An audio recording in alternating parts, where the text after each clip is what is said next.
Welcome to The Empty Canvas, the podcast about how creativity begins. I'm the host, Pascal Anson, and today I'm joined by creative director Lucy Nurnberg. Lucy, welcome.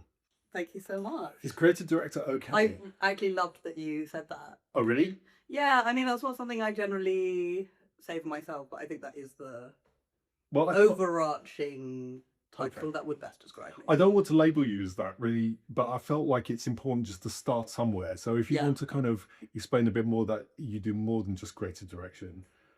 Yes. Because I didn't want to say interior designer, because that's how we know each Exactly. other, I suppose, through that context. Yeah, we met when I was studying interior design, and I think now often I tell people that, and they don't. They're kind of confused by it, even though spatial design is a big part of what I do. But I generally would say, yeah, I'm a spatial designer. I'm an event producer.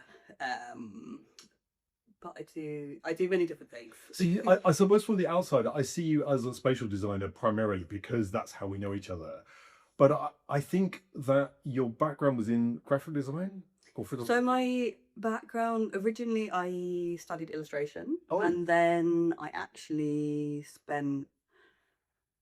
did a bit of that after I graduated from my BA, but then I spent a lot of time actually in journalism, and on the side I launched my own magazine. So I was more kind of in indie publishing, and obviously like through that world, I think creative direction definitely came into it, but I working with like other art directors, graphic designers who were better than me at that time. And then I think it was only when I started studying interior design that I became way more comfortable with the graphic design of it all. Oh, okay. I thought that the origin of it was graphic design, and then that because I often think that graphic design doesn't really mean, certainly when I worked on a graphic design course, there was never any actual graphics. It was like just ideas generation and and creative direction, and it could take any form. It wasn't Yeah. posters, screen media, or business cards, or anything that people typically associate with graphic design. I suppose we'll get into what creative director might mean in a little while. But I wanted to start by exploring this idea of empty canvas with you, because for me, you're somebody that has taken an idea and and not only taken it in lots of different directions, which is kind of, I guess, what we're talking about in terms of what graphic design might be or might not be, and what creative direction might or might not be. But that idea also, you seem to have like this huge ambition. And I think for somebody that's listening to this who is thinking about their own ideas, what I'm really interested in talking to you about is having one idea essentially and running with that and exploding that and growing it into this kind of, maybe for you it feels sometimes unwieldy, but like this big thing. Can you maybe talk a little bit about how you see that kind of germ of an idea building? Yeah, I think it's something I think about a lot, because I think I'm always someone who, I mean, maybe I only realized this recently, but I think that I am someone who just loves ideas. Like, that's the part of any creative project I'm most excited about, is when I have the idea and then it feels really exciting. I have a lot of energy to put into it, but I think often in the past I've struggled with then making it a tangible thing, or that point where it is, you know, you really actually have to do the development, and also often at the beginning of a project, like no one else has bought into it, so you kind of have, or often I have a very big ambition for it, and then I'm like, well, yeah, is this worth it? I mean, with the current project I had, I definitely, you know, because it was born out of my MA thesis project, and after I graduated, I went back and forth between thinking, do I want to do the next, or do I kind of want to invest in this, which could be quite thankless, or ultimately I decided to really go for it. But do you know what I think? Sometimes what you just said about the idea, it sometimes feels to me a bit like a threat of an idea. Do you know what I mean? Like you've got an idea, and it sometimes like a threat, but then there's also like the carrying out of that threat Yeah. or the carrying out of that idea and the undertaking of the threat or the idea, which is like the heavy lifting sometimes. Absolutely. Because sometimes the idea is kind of like, you know, quick, and like a threat can be quite quick.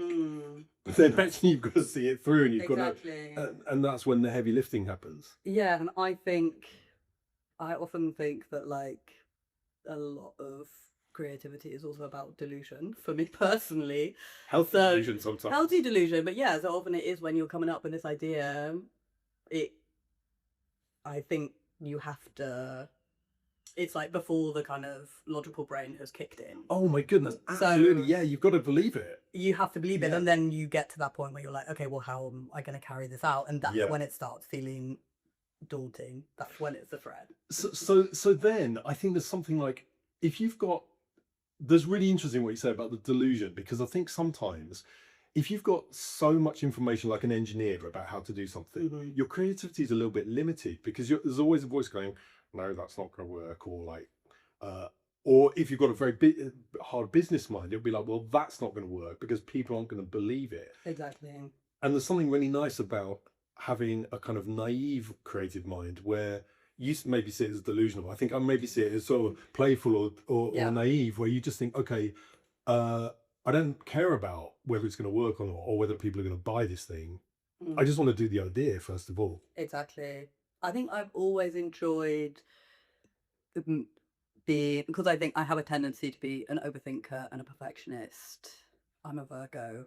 So that brain kicks in a lot, but I have really excelled in, it's often if I'm, maybe it is like, you know, okay, when I first transitioned to interior design, it was incredibly daunting, and actually I think did hinder my creativity because I was kind of quite overwhelmed. But beyond that, I think there's something quite nice about just being a bit naive about something, being an amateur, because you don't have, you don't have the baggage, and you know, like you have an idea to do something. Someone who's more experienced will probably tell you a million reasons why. Or second guess it, or think, oh, well, in that printing process, blah, blah, blah, is going to happen. And then often, because you don't know the right way to do it, you'll come at it from a better wrong way. Yeah, a wrong way, which is interesting to other people. So yeah. It's very interesting that tension though between having enough experience to like know what you're doing, but then the benefit of not having the experience to allow creativity to happen and allow sort of naive pathways to open up, and just think that maybe, and I think often in terms of when I look at people at different periods in their career, often when you become like a design manager, you lose a lot of creativity because you're just sort of managing other people's. You started off being a creative and being a designer, and then you go on and get promoted to somebody who's just managing other people's ideas. And I think that's a bit of a shame, because you've got really good at designing by that point. Yeah. Can you go back a little bit to when you said, I've got a tendency to be a bit of a perfectionist. Are you like, hey guys, I'm a perfectionist, what do you think of that? Or are you like, I'm a perfectionist and that doesn't always help me? Oh, no, the latter one, yeah. I'm a perfectionist in I don't think, I mean, I'm a perfectionist in a self-critical way, in that it's never good enough for me. I don't think that my perfectionism means that I'm going to do the best job. I think it's. But does that stop you? Sometimes, but I think it really depends, like where I am in a project, or, and like I think at the moment, often when there's a lot of energy behind something, like now that the big project that I'm doing, it's got a life beyond me, and I am now getting different opportunities for it, but I kind of feel like I'm just following it along, and I don't really have time to be that's good a perfectionist or something. So that's a different thing. What I think it's harder, where I have struggled much more in the past, is like at the germ of an idea where I'm kind of thinking, I always struggled in kind of maybe the developmental stage of, I'm really happy in either like ideas, germ of an idea, big concept, and then like here it is. Here it is. Yeah. And then also, I quite like, maybe it's the perfectionist, also the fact that I worked as an editor for a really long time. But it's like, I like then when it's like, okay, well, I have to just figure out how to do something practically Yeah. with the limitations that I have in place, whether that's budget, whether that's material. Mm. It's the middle bit where I'm like, oh, but I could push it to be so much better. That's when I'm kind of... But I think that's quite healthy, you see, because I think if you're a perfectionist at the beginning of an idea, you're never going to start, Yeah, because you're always thinking the next idea might be better. Mm. And I think sometimes you just have to get on with it and, like, you know, start moving. But I also think in that middle bit, and I say this often if I'm doing a workshop with lots of people and we're maybe working on something as a group, I think there's something which is like this level of like, oh, fuck it, it's good enough. And the person that says that first is sort of, in my head, a little bit the enemy. And that's not about necessarily them being perfectionist or not. But I think we all can always raise that bar of like, it's good enough. Yeah, exactly. And that's what I'm hearing from you, that in that developmental period, you're constantly just trying to make it the best you can. Yeah. But that can be painful sometimes. Yeah, absolutely.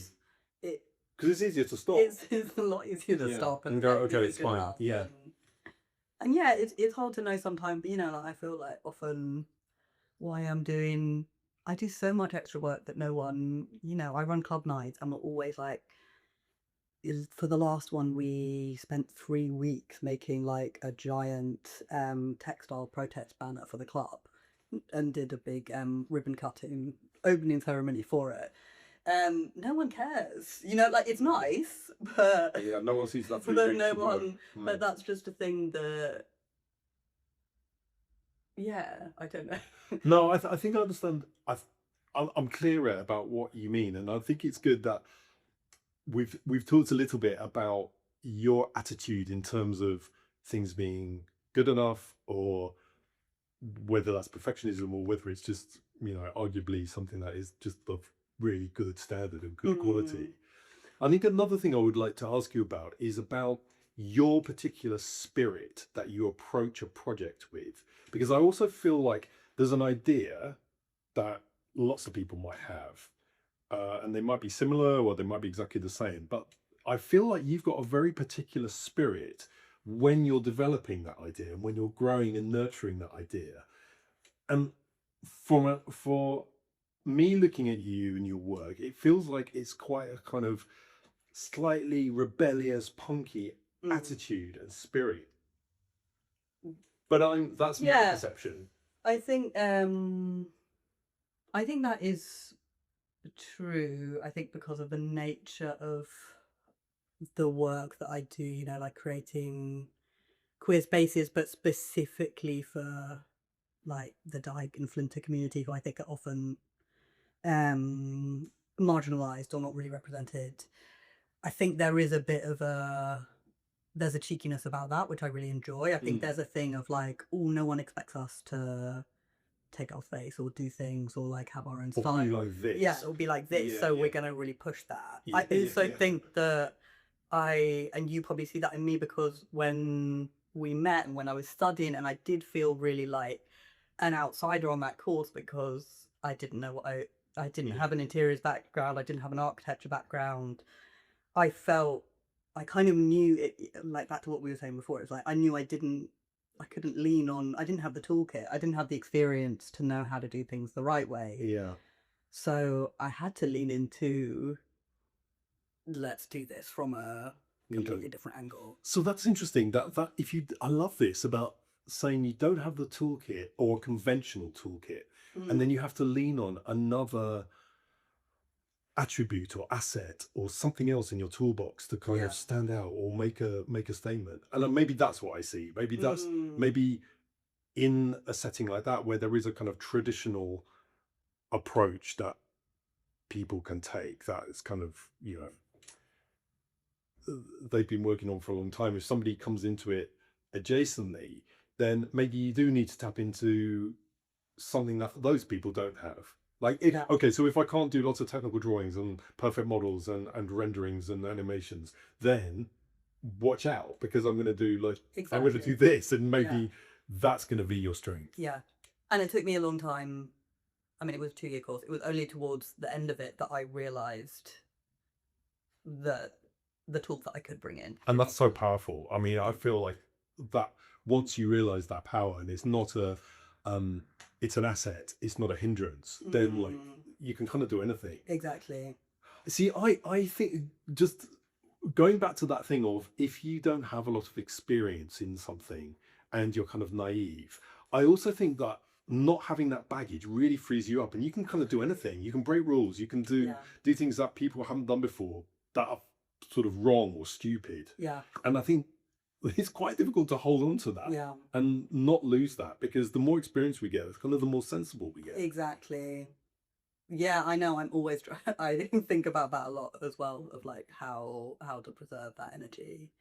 But I think I think it's inherent. I think you and it's you also have like, you can't learn it. You can develop it. but yeah, I still feel. I mean, who knows in like 10 years' time? But it's like I have it. I really know what I'm doing now, but I'm still self-taught. You know, everything is still coming from a kind of DIY perspective. But DIY perspective, I always think it certainly stood me in really good stead, because I think sometimes, again, that goes back to it. Yeah, you can hire people to do it and they do it perfectly. But then if you do it yourself, 50% of the time it's going to be worse, but 50% of the time it's going to be better, because it's alternative and it's a different way of doing things. And I think that's the way to innovate, and you find out new stuff that way. Yeah. Certainly that's how I think about things. So sometimes, I don't know, maybe through this conversation we realized that lots of things we just think about, when you actually verbalize them, somebody else is kind of going, yeah, but that's really good, or it's kind of like this, or I think that's, the point of us talking about it, that we get to those points, and we see each other for those kind of strengths, which either you might just take for granted that you've always been like that. I kind of think you were like that as a teenager, though. Yeah, probably. Yeah, but like I couldn't see those as strengths, really. No. But that's interesting, isn't it? That those things that others see as strengths, we sometimes don't really appreciate enough. Yeah. In ourselves. Exactly. Good. It's hard to carry confidence in that. So what does give you confidence, and how do you build confidence, and how have you built confidence with Good Dark Rescue and the kind of the idea? I think, so I think when like Eagle Dark Rescue was born as a student project, that was time when I actually, like, that was a real reckoning for me, doing that course, returning to an institution, going back to this. I always wanted to be a really good student as well. And there's all of that baggage, and you're like, obviously it's an MA, it's not a BA, there's no right way of doing things. Yeah, we're not messing around. But I kind of felt this pressure to, I guess, do it the right way, even though I knew I couldn't. And so it was don't really know when it started, just like the whole time. I think even from first year, like, we'd had conversations. I was having a lot of conversations with my therapist at the time, who was always like, can't you just have fun with it? And no, it's impossible when but my brain was really not allowing that. And then I think it was like, actually it was just like the seed of the idea kind of took hold, which I think also for me it was, the original concept of U-Haul Type Rescue. It's like, it's also just, I enjoy the silliness of it. That kind of takes away some of the I've got my cap in there. I should be wearing it. Like, it's the story of an emergency rescue in the future. Service in the future come to save us today. And I think because of that, because there was a kind of sense of humor with it, I could just lean in and be like, okay, I don't have to see this as this like great important thesis work. It's just like a bit of a joke that I'm gonna stretch as far as I can. I want to talk about a few things in there. I want to talk about the world building aspect of the growing that initial idea, but I think also you've touched on it now about humor. And I think that people take art and design so seriously.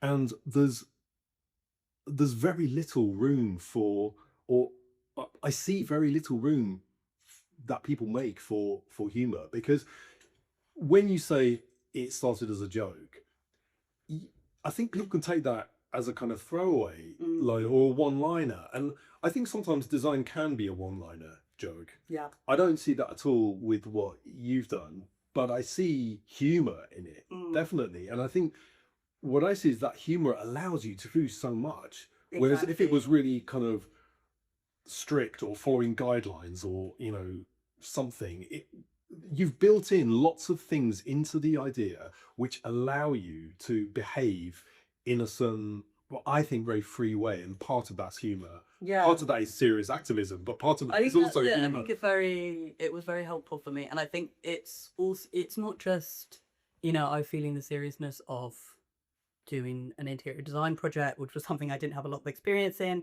It's also the themes of what I'm working with and kind of queer, you know, it was born in this time where I could see this kind of erosion of queer rights happening. And So this is the world building aspect. this is, yeah, exactly. We're kind of, you know, like I wanted to make this project that was rooted, it was basically a response to this like right wing encroaching era that we're becoming part of, and that also feels obviously very heavy. But as soon as I could, you know, like it is very. As soon as you made a video about it, and we'll put a link to that as well. Yeah.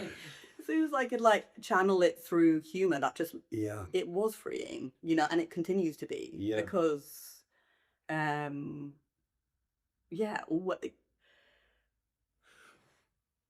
but that I think is I don't want to interrupt you because I think that, but I would love to say that from what you've said, this thing of a really heavy topic, yeah, then you make a video, which is a kind of pastiche of a sort of, I don't know, mashup of lots of like American dial-in, phone-in, yeah, 90s, kind of the 80s telly, everything.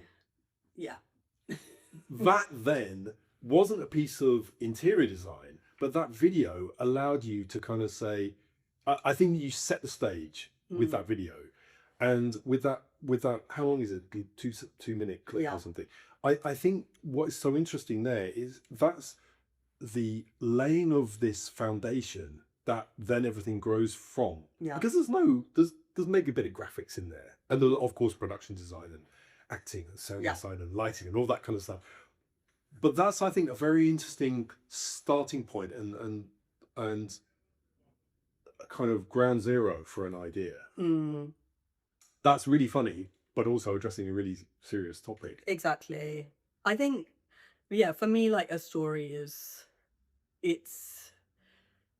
storytelling is really important, and that's just that's the work that I enjoy, and that's kind of what I want to produce always, is something that's very accessible. I want people to be able to look at something and instantly kind of get it. So like I really enjoy pastiche, like I think pretty much all of my design work comes from an element of ripping off something else, which again kind of takes it's like, yeah, a really rich source of, well, I guess it's familiarity though. I think no, it's kind of like, well, I'm familiar with one part of this, so I'm familiar with U-Haul, but I'm not familiar with Dyke Rescue.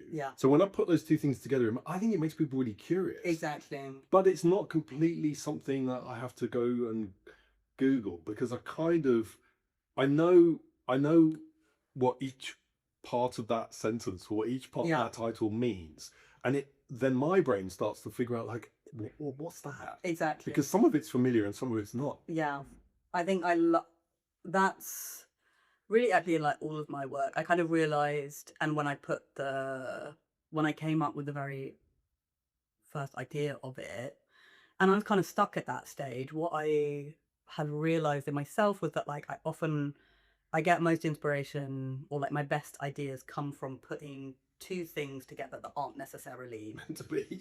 Yeah, definitely not meant to be. Yeah. And so I did like this big brainstorm, and I was just like putting down different words that I was interested in, and then just seeing how they kind of matched up.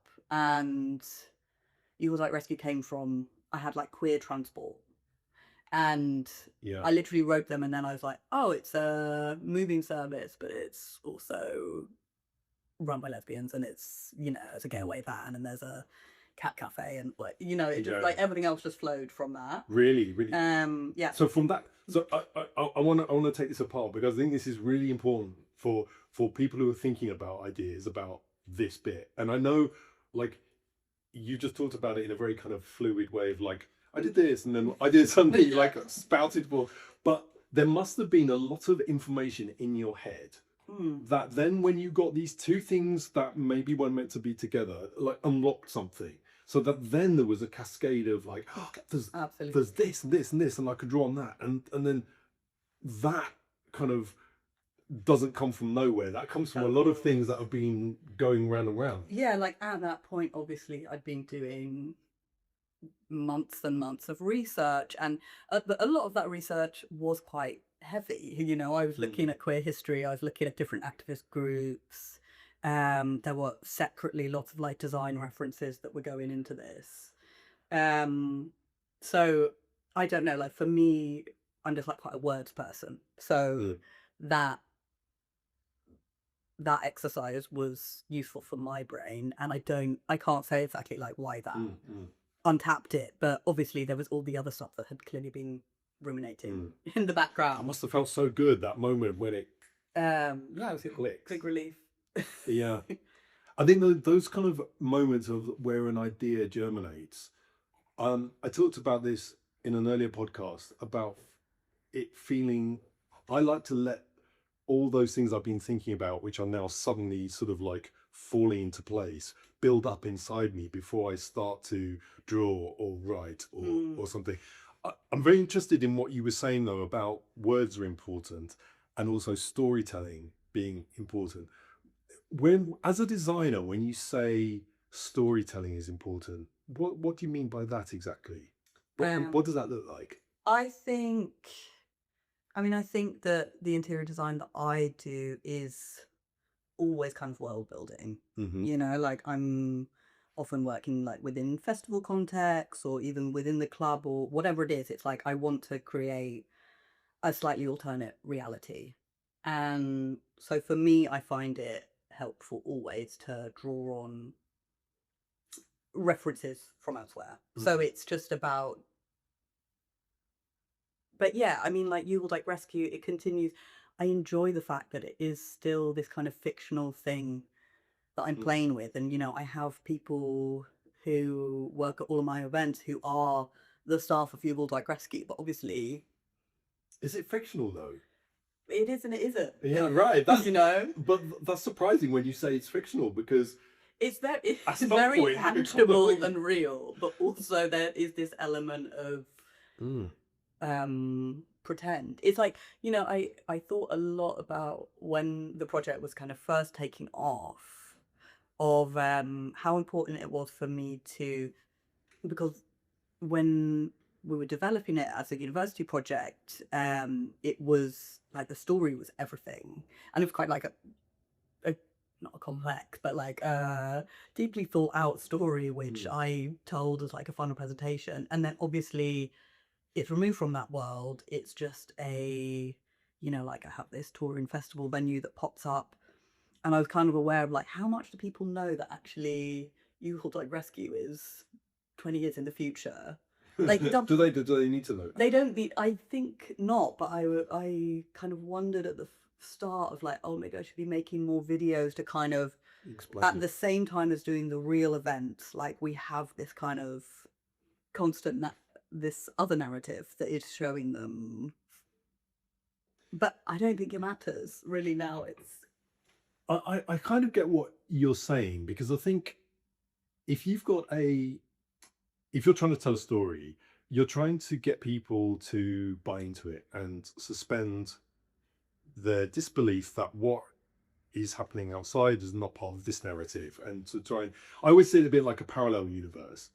And a parallel universe, I think, can exist. You just need to kind of move, and you just need to like step aside from like the normal life. And I think often I feel like I go into a bit of a parallel universe when I'm designing because I need to blot out all those other things we've talked about. But I suppose I'm interested in this idea of what you just said a minute ago about um yeah, I forget what you said. It wasn't quite like it's not reality. It was something about Fiction. people existing in a fictional context for just for a little while. Yeah. Or I don't see what you're doing like dressing up though, because No. I feel like dressing up is something you can put on and something you can take off. When you put it on, you're one character. When you take it off, you're somebody else, or you're back to like your normal self. I never see you Halt Dyke Rescue as that. No. But maybe I'm just not understanding it in No, I think the it right would way. be. I think you're. I guess it's like a heightened reality. You know, Right. it's maybe Yeah, like, no, that's and really I think good. I love actually that. it's been most useful. I think early on when I started pitching the project to festivals and trying to make it a real thing, I think I had to do that for myself. Like I had to become the big boss of Eagle Dyke Rescue, which Yeah. was so. You were born for. Yeah, We have to well, there's no one else who can do it, No. and so obviously it's just me. Yeah. But it got, again, like overcoming confidence issues or whatever. It was just instantly familiar to be like, okay, this is just. I'm just going to kind of have fun with this persona that is myself, but a bit of a heightened. Yeah, yeah. Like I love, I love going. Like I rent the vans that I kit out for my festivals, and I'm at these like North London mechanics lying to the men about what I'm using their vehicles for, and I Just love shortcut that process because otherwise you'd be there all afternoon. Yeah, Then but I'll also I spend- slightly worry that they're going to care that I rent their van and put a giant sign on the top of it Yeah. that says Mobile Dyke Bar. But I love those. I love being that person. I love going into garages and having the conversations with the men and kind of doing the deals of it all. So can I talk to you about something else there then? So as somebody looking at artists and designers, we see caricatures of designers, artists, sculptors, even illustrators, and I think from the outside we kind of think they're the person on the tea towel or the mug or the brochure or the catalogue who has kind of embodied then the work that we see in the gallery.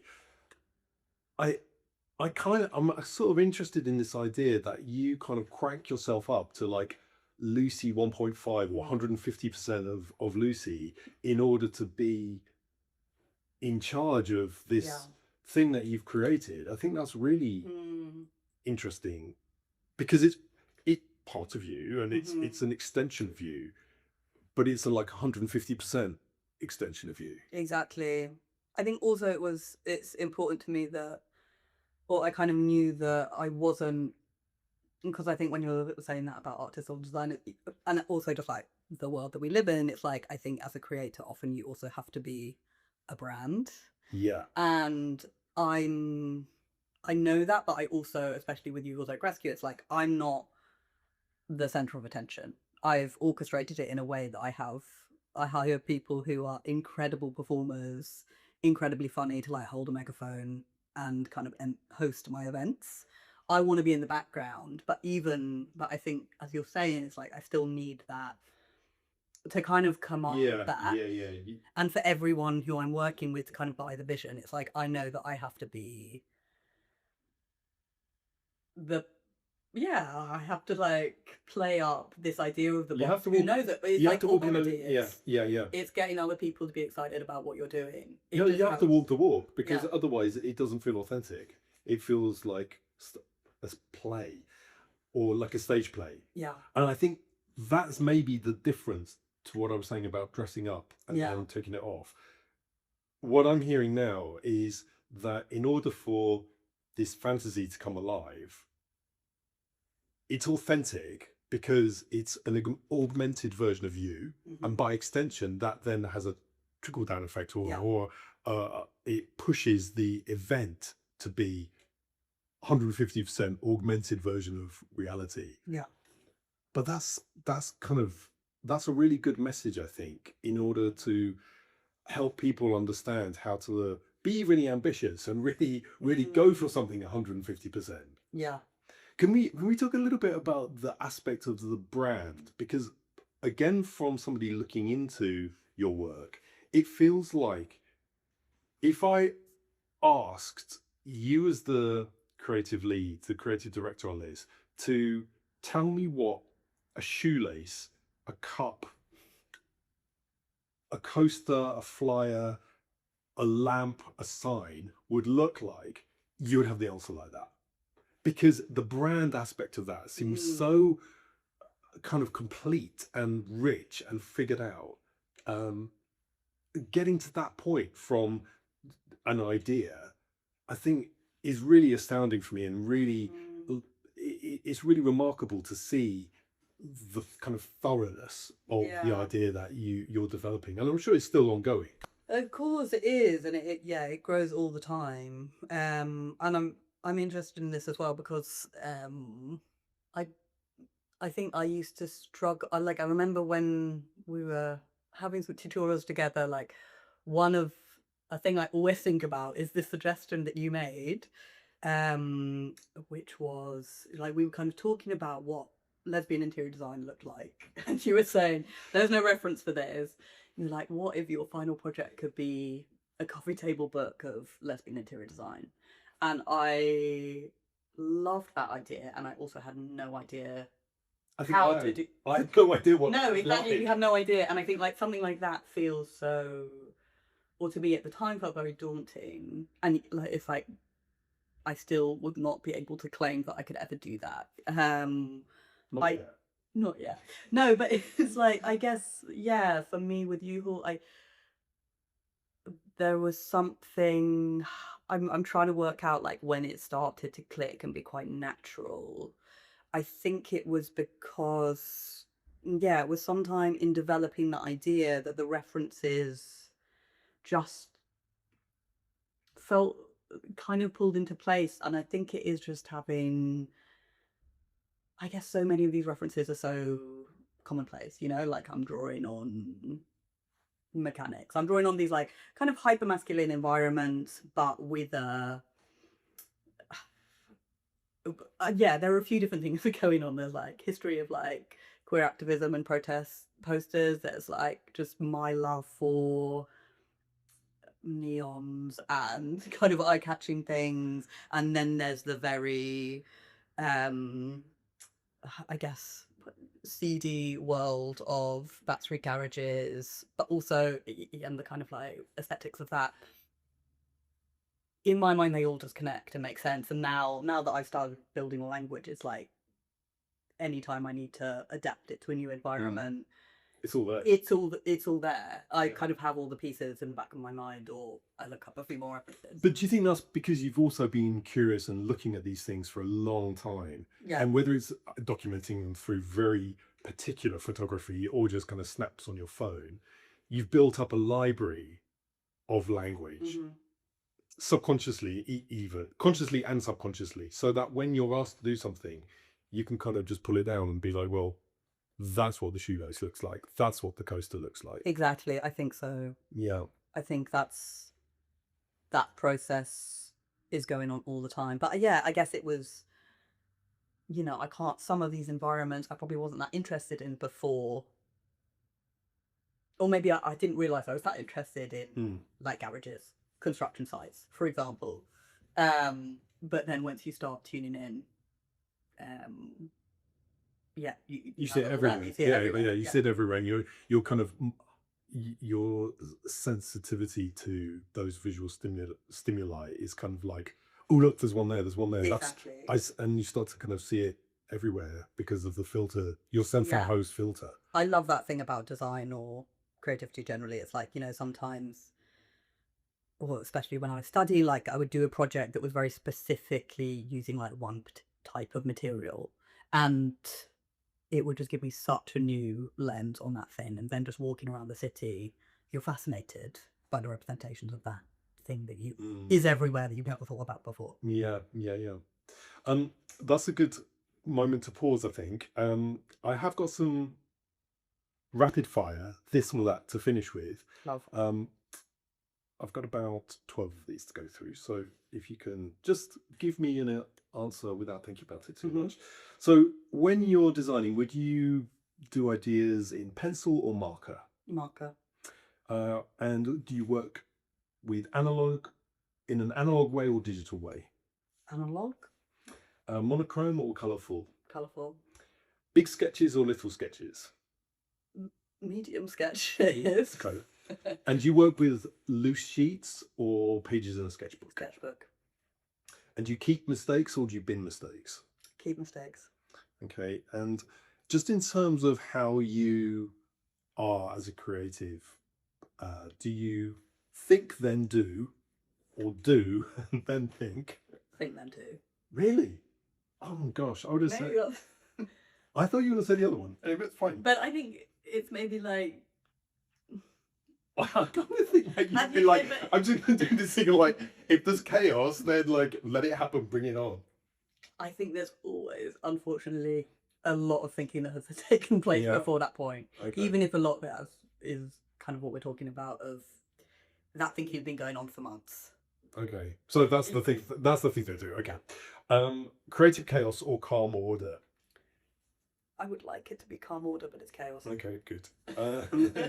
Do you work with background noise or in silence? Background noise.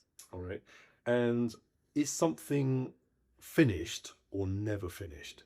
Never finished. Of course. And lastly, up all night to finish something or up early to finish something? Up all night. Very good. Lucy Nurnberg, thank you Thank so you much. Pascal. That was really, really good. Thank you. Thank you to my guest, Lucy Nurnberg, on this episode of The Empty Canvas. Please like and subscribe, and maybe share this with somebody that you think needs a bit of a nudge on their own creative journey. I'll see you in the next episode.